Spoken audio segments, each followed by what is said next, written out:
Hi everyone, Vinny Tano here, the internet's busiest music nerd, and it's time for a review of the new Mastodon album, Emperor of Sand. Georgia progressive sludge metal outfit Mastodon, they're back, which is always a reason to celebrate because these guys are easily one of the most entertaining and cutting-edge metal bands of the 2000s. Their sound inspired so many metal musicians and metal fans to seek out this heavy, epic, ambitious style, to the point where it really just kind of grew beyond Mastodon itself. Now, that's not to say that Mastodon invented sludge metal or were the first band to go progressive with it. Certainly the band had their predecessors and contemporaries like the Melvins and Neurosis, ISIS, but Mastodon definitely helped make sludge metal the trend that it was this last decade, and even today. I mean, Converge was taking notes with some of the sludgier tracks off of their last album, All We Love We Leave Behind. It's just disappointing because Mastodon had so many bands playing catch-up 10 years ago. It's kind of hard to believe that in 2011 still, even though that's 6 years in the past at this point, and I've already listened to and reviewed this record, but it's still hard to swallow the bitter pill that they came out with an album like The Hunter, a record that sounded like Mastodon wanted to be anything but a metal band, so desperate on this record to water down their sound and their edge, to make every concession that they possibly could to a poppier, more accessible sound without stepping over the boundary that would, get their metal cred taken away. Opeth, you are a progressive rock band now. There's no going back. Just stay over there. To this day, I still cannot enjoy The Hunter. Thankfully, the band's follow-up album, Once More Around the Sun, was a bit more of a compromise. They went back to their roots a bit. If the band's mission in this decade is to find a way to make their sound a little bit more direct, a little bit more accessible, while still maintaining their original qualities as a metal band, I could see this album as being so much closer to succeeding at that. And given that this album was pretty good, did seem to get some positive reviews all around, I thought that, maybe they would just just let sleeping dogs lie, not try to fix what's not broken. But on this latest record over here, the band is still restless. They're still trying to alter their sound, and unfortunately, they're still trying to find new and creative ways to soften the blow, make it blander, make it more unimaginative, make it so that people who are not really metal fans can digest it and appreciate it. Maybe this is some kind of attempt at grasping at a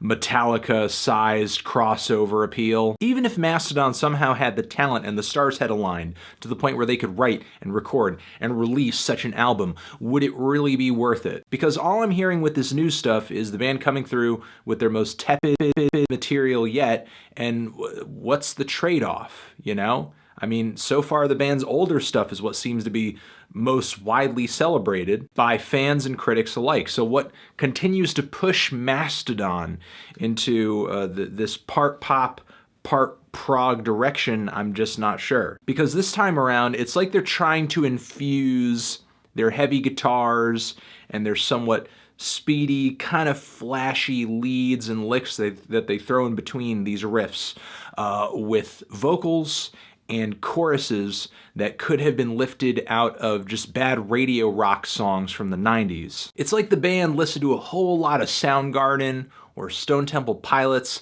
a little bit of Alice in Chains, and they're just doing a real bad impression of a lot of that. I mean, just take a look at the song Precious Stones.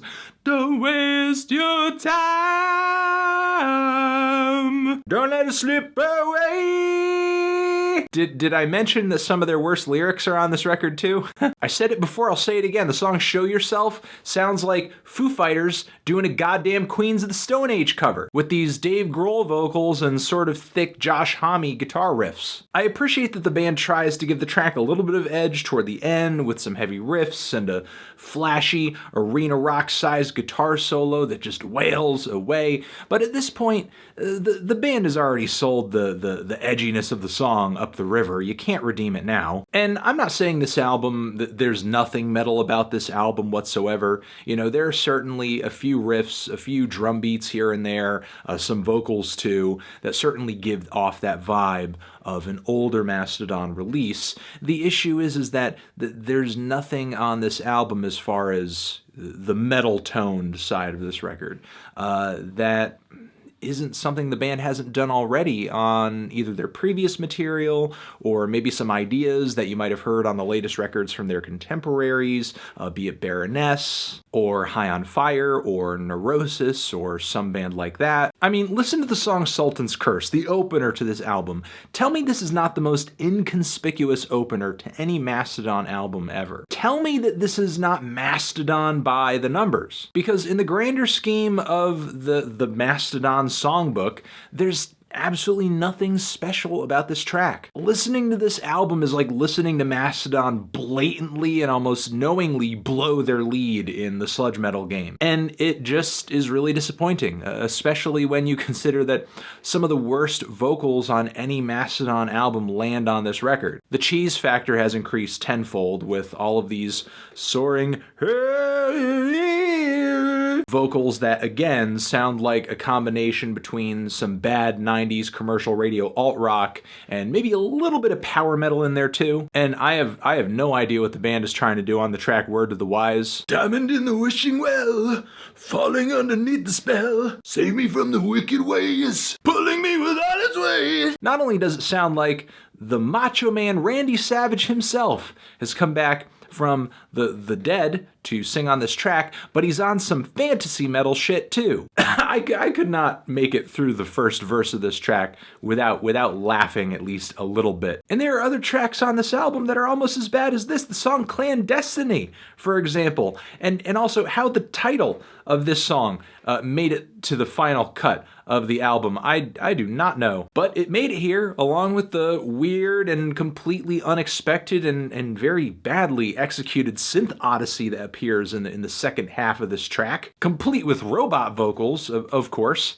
as you do. The song Ancient Kingdom, which I've listened to again and again and again, no matter how much I try to enjoy this song, because I do think the blissful hook is one of the most beautiful Mastodon has ever written, it just doesn't fit all that snugly into the track. It feels like it clashes with almost everything else the track has to offer, from the chaotic drums to the raucous riffs and the wailing vocals. And it's weird because Mastodon is usually pretty great at assembling a grand track, assembling a progressive track, assembling a progressive structure, assembling an epic album. But almost everything the band presents on this record is a weird mix of we've done this before, here is some bad like commercial rock music singing from a bygone decade, and this kind of clashes with everything else that we're offering in the song or just our usual sound itself. Again, it's like the band isn't really assembling or building out tracks all that well on this record. Case in point, the song Andromeda,